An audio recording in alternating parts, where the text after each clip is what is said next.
Alaskans, wherever you are, welcome to the Must Read Alaska Show. Coming to you from somewhere in Alaska. This is the place where we talk about, you guessed it, Alaska. Where we keep the mainstream media on their toes and where we are standing up for what's right in a world run by leftists. You can find out more by heading over to mustreadalaska.com and also checking out the Must Read Alaska YouTube channel for some really great content. But first, let's get this party started.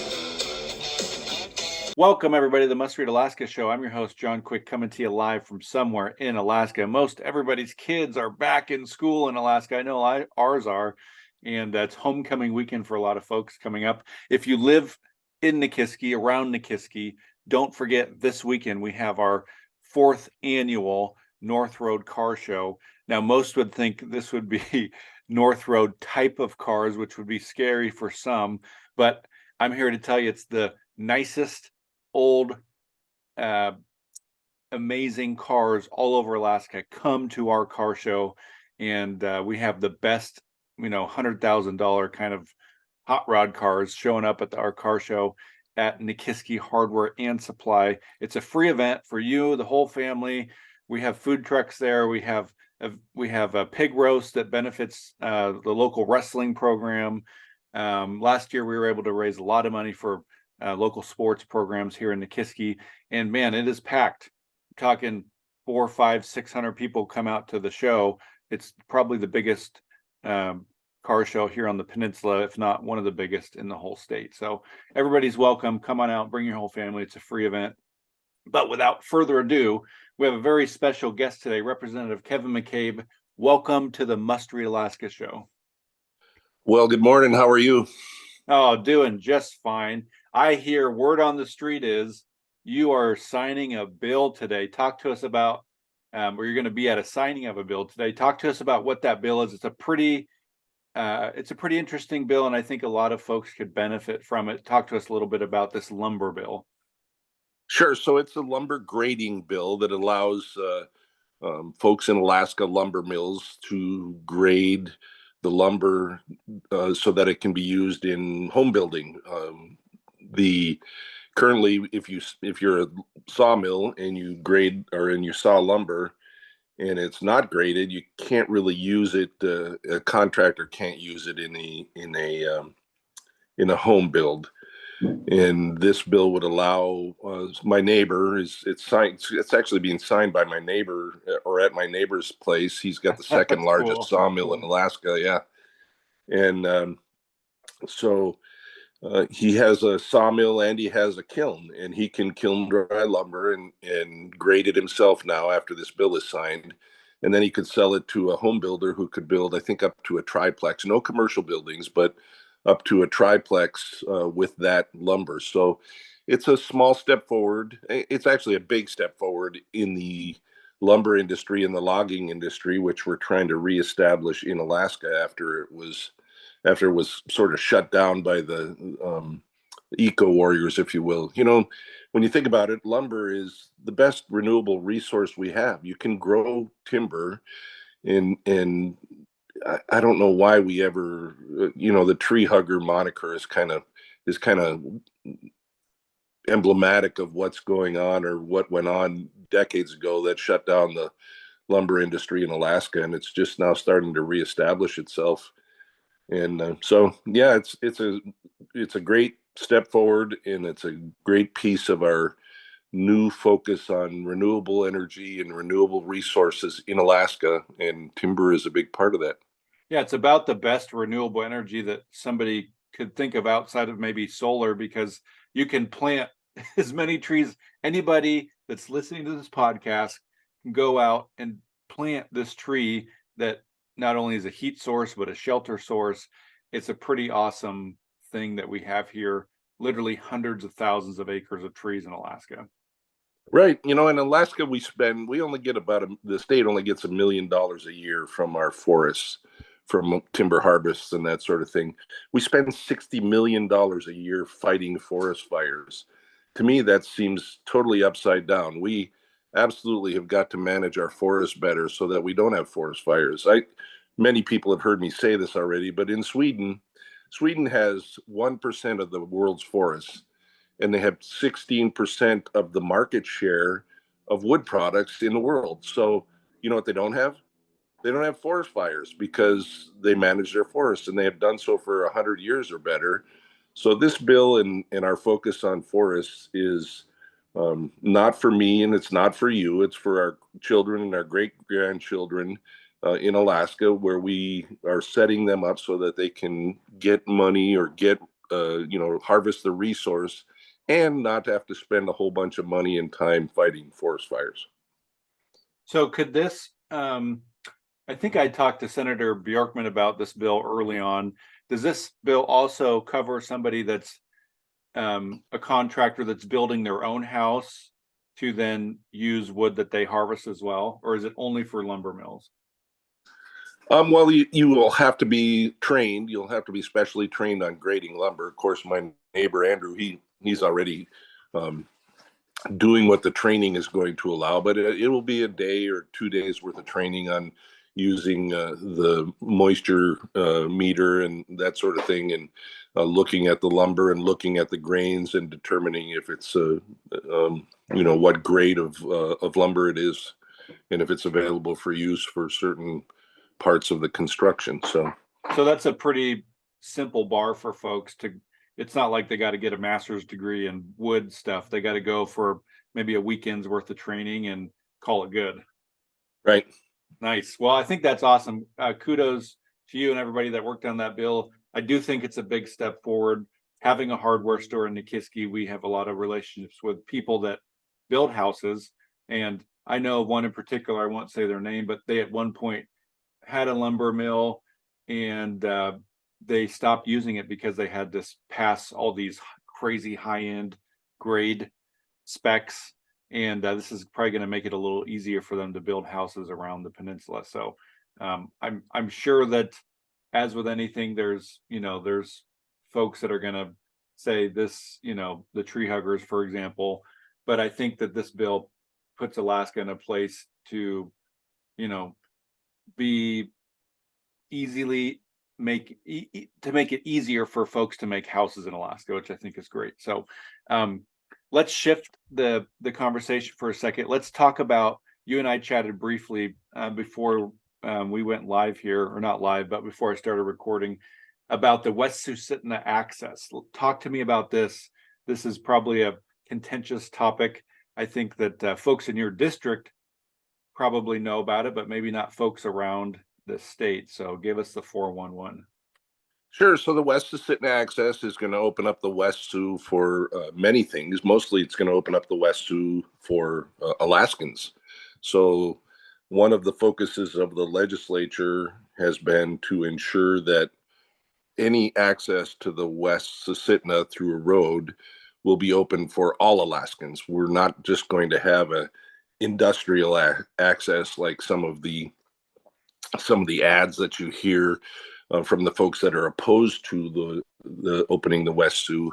They keep calling it the West Sioux industrial access. If you think about it, the Parks Highway is a industrial access. That's how we get goods and industry and those things up to Fairbanks. So are we calling it the Parks Industrial Highway, or is it just the Parks Highway? It's open to many things. The West Sioux will be the same. You'll be able to get to the Big Sioux. You'll be able to get up into the west part of the Susitna or the Matsu Borough through across the Big Sioux and go hunting, go fishing, go camping, go hiking. That part of the Matsu Borough has been open only to those folks that can afford to buy a high-end snow machine or four-wheeler or airplane to get to see the beauty and the Alaskan resources that are up there, go fishing up there in Alexander Lake or up past the Yenlos. It will absolutely provide more access for resource developments, such as mining up in the Estelle Nova Minerals area. They keep calling it, the folks that are lined up against this keep calling them foreign mines. Well, there's no company in Alaska, major company, that does lots of major resource development and exploration that's not somehow financed or tied into foreign companies. Think of BP, British Petroleum. We didn't really oppose their exploration on the North Slope, yet somehow we're saying, well, these are foreign mining companies. We're building a road for foreign mining companies. Well, some of the lodges up there that are opposed to the opening the West Sioux, their clientele is largely foreigners. So I'm not so sure if that's not just a little bit hypocritical. Well, I But think anytime we can open up land to Alaskans is a good thing. And if you have a couple wealthy folks that don't want it to happen, that's understandable. But this is literally just opening up land so that people have access to it at the end of the day, right? sure, and there's timber up there. There's so much up there. I've flown up there a lot. When I flew air taxi out of Anchorage, I did a lot of flying up in that area, and the beauty and the around the base of Mount Susitna and a little bit north of there is breathtaking. And why wouldn't Alaskans want to go up there and drive up there to camp? It's a different place to go instead of the Denali Highway or camping at one of the Montana Creek or some of those places where a lot of people go. Now you could come through and go by Ayrshire Road and go up into the west of Sitna. I think it's a fantastic idea, and but Alaskans have to comment. Alaskans have to get on the DOT statewide transportation improvement program website and comment on whether or not they want to open up the west Sitna access for Alaskans. So where is that where we're at in the process? It's the public comment period. Right. And the public comment period closes September 3rd, so it's a little bit late in the process, but I have asked the DOT if they would consider extending that process. And there's a really good way to comment. The new STIP is amazing, actually. It's very interactive. You can search and comment on various projects by STIP number, by the project description, anything. And it's at dot.alaska.gov /or/STIP. And that's where you would go to comment. And Well, I can, DOT. I'll put a link in the podcast description and make it one step easier for folks to get there. Sure. Yeah, that'd be great. Yep. And, I think, folks, if you're listening and you're passionate about public access, which I know there's many folks in Alaska that are passionate about that, this is a pretty simple thing. And if you want access to lands out there and you live in the area, or even if you don't live in the area, but the public comment is open to anybody that probably lives in Alaska, or it's probably open to anybody to public comment. So feel free to give your 2 cents. And, it's a good way to make your voice heard in a sometimes in a political world where it's hard to figure out how to make a difference. This is a very simple way to let your voice be heard. Absolutely. And you can see it's fully transparent. You can see all the comments. You can scroll through them. You can get an idea of what other people are thinking. So it's an awesome new way that the DOT has for us to comment. And I'm fully in support of this new STIP process. So. Well, the final bill, let's talk about one of my favorite bills that's ever hit the Alaska shelves is the gold and silver tender bill, which I think is, the more and more our world gets crazy and inflation and, talk about good timing. You had this bill, I think, on the floor before all the crazy inflation hit. Talk to me a little bit about this bill. It's kind of self-explanatory in its title, gold and silver as a legal tender, but I think that it'll intrigue a lot of Alaskans' interests. So how did this bill come about? Right. So it's HB 3. And this came about actually from a constituent who called me and said, I think Alaska needs to have gold and silver available for use as legal tenders. So as most of us know, we have a constitution. The U.S. Constitution forbids states from issuing their own currency unless it's gold or silver. We can still use gold and silver via our constitution as currency. So problem is a gold coin right now. If you wanted to buy a 1 ounce gold coin, it would cost you a huge amount of money. And when you brought it to the grocer or the the store business owner, he would look at you and say, well, how am I going to do that? I have to make change for this $2,000 gold piece, and I'm just not equipped to do that. Hey, I could spend $2,000 pretty quick at Three Bears. Yeah, can't we all? So this allows us to use a thing called specie, which if you go to Goldbacks, or maybe it's Goldback without an s.com, you can see an example of what we're talking about. 5 states now, I think, have issued it. Montana is the latest. I think South Dakota issues Goldback in September, maybe. So very interesting. It's currency that's actually made out of gold. It's imprinted on a medium. It's plastic kind of, and it's laser imprinted, and it has serial numbers, and it's all sort of set up just like gold bills. We call them specie, and so it allows you to buy a smaller piece of gold that you can actually use as legal tender if the business owner accepts it. Business owners don't have to accept it under this bill, but if they do accept it, then they can use it. They can keep it. They can use it just like money. So I think it's a very good hedge rather than keeping a dollar bill in your safe, which is going to lose maybe as much as 18% a year, depending on inflation. You can keep these in there, and I think it's a really good and easy way for the average Alaskan to invest in gold and silver, and to hold gold and silver as a hedge against inflation.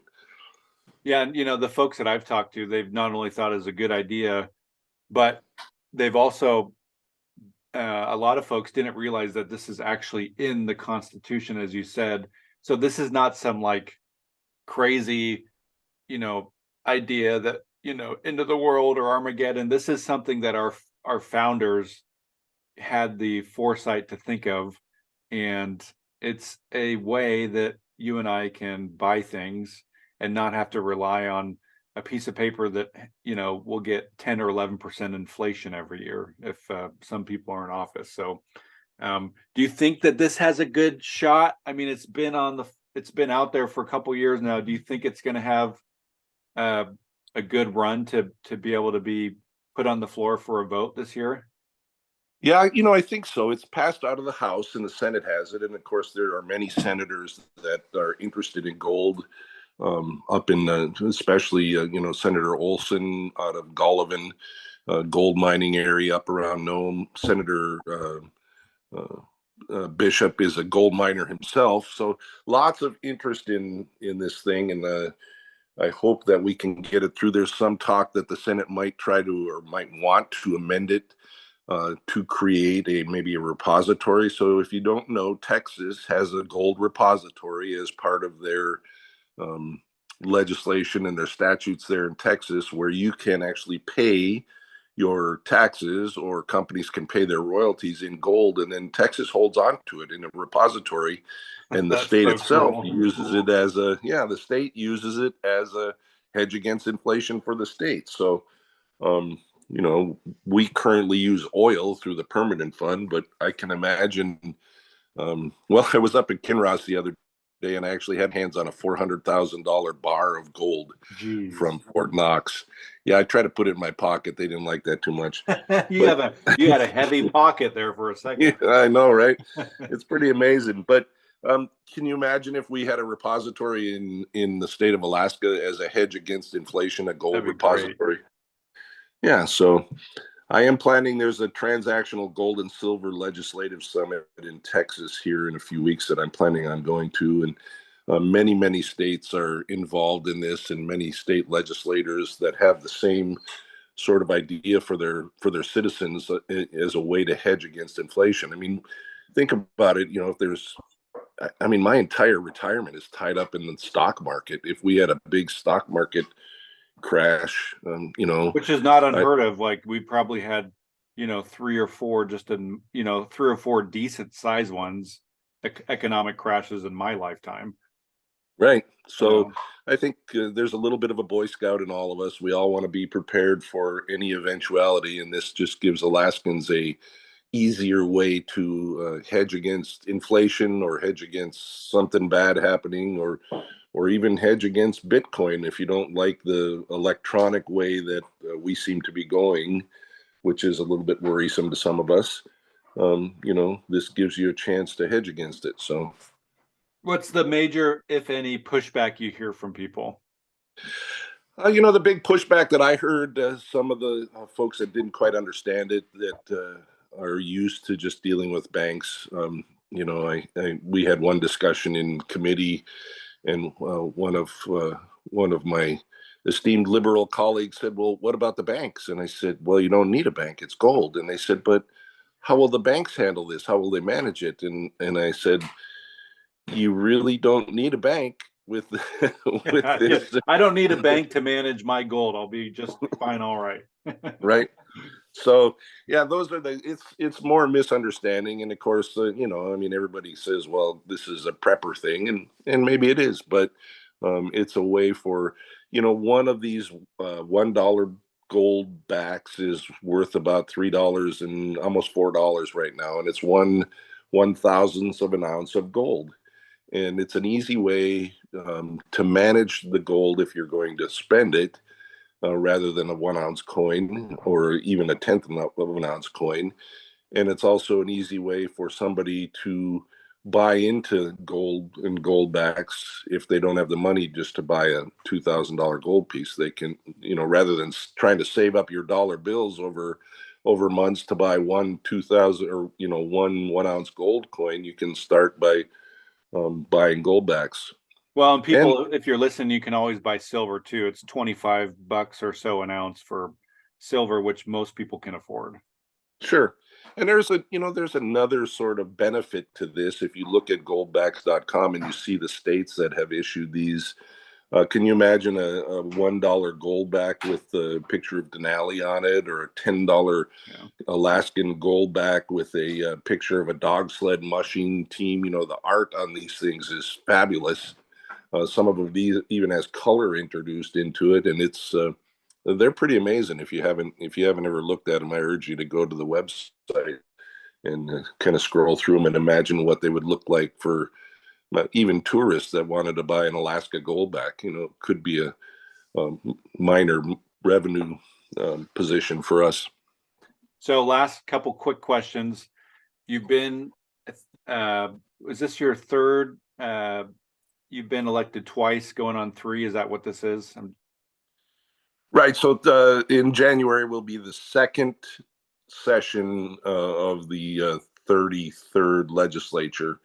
And I was in the 32nd legislature for 2 years, and this will be my second year of my second term, if you will. Yeah. Okay, so that sets up the question of what's the biggest thing you've learned since being in the House? You were and still are a pilot for a number of years, going from kind of that world to being an elected official. What's the biggest thing you've learned? The biggest thing I've learned, I would say, is knowing when to keep my mouth shut and finding the courage to do it. I like that. What last question to you is, what advice would you give somebody that wants to get involved? Right, there's so many people out there that want to get involved, and oftentimes you just hear from the extreme ends of folks, people that hate what you're doing or whatever, and there's this whole kind of folks group in the middle that still have families, still are active members of the community, and they just don't quite get how to get involved. What some advice would you give to somebody who doesn't have time to run for an office and have it be a part-time job, but still wants to get involved in their community in a positive way? Right. So that's a really, really great question, actually. Lynn and I sort of leaped into this with both feet. And I would say that if somebody just wants to get involved, attend a town hall meeting that your legislature is holding, write emails to him or her, maybe attend a district meeting occasionally, even attending an assembly meeting or a school board meeting will give you an idea of how the government is working, and it'll give you an idea of things such as Robert's Rules of Order, Mason's rules, and that kind of thing. And you can kind of see how the sausage is made, and maybe make a decision if going further in politics is for you or not for you. And um, it's been a Mr. Toad's wild ride for me, for sure. And you're right, some of the extremism on both sides is challenging and frustrating. But at the same time, when you can help somebody, when I can do something for somebody, it makes it all worth it. And when you get a bill passed, the front license plate bill was my bill that ended up being passed as an amendment to another bill. But now Alaskans don't have to put a front license plate on their car. And when the governor signed that, he said, with this signature, Alaskans gain a little bit more liberty. And I can't say enough about that statement and that mindset. And reducing regulations and adding liberty to Alaskans is a fantastic thing, and it's kind of satisfying, actually, when you get to be a part of it. Nice. So any last minute things before we head off here? The floor is yours. No, I appreciate it, and I just there's lots going on in the interim. There's lots of conferences. I was Ledge Council.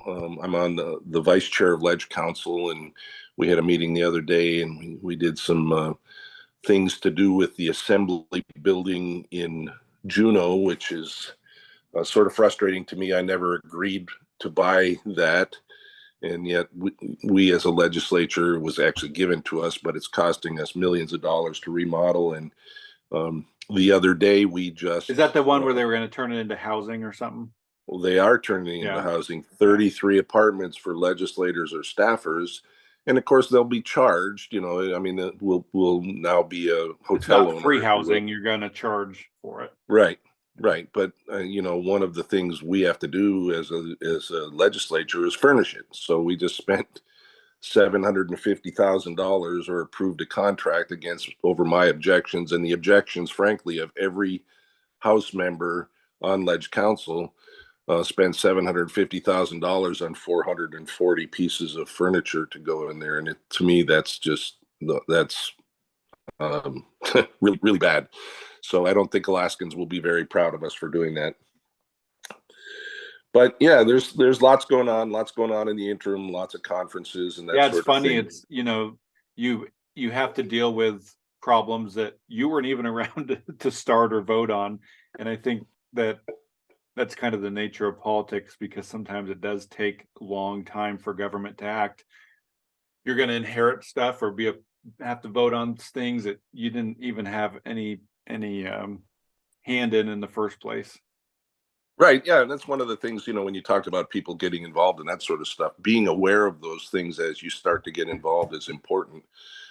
Because at some point, like with this assembly building, excuse me, stopping it would be worse than going forward with it, and so it's a source of some frustration, and it takes a lot of navigation, if you will, to find your way around it. Yeah, you'd never get everything you want. You'll probably quickly find out. Right.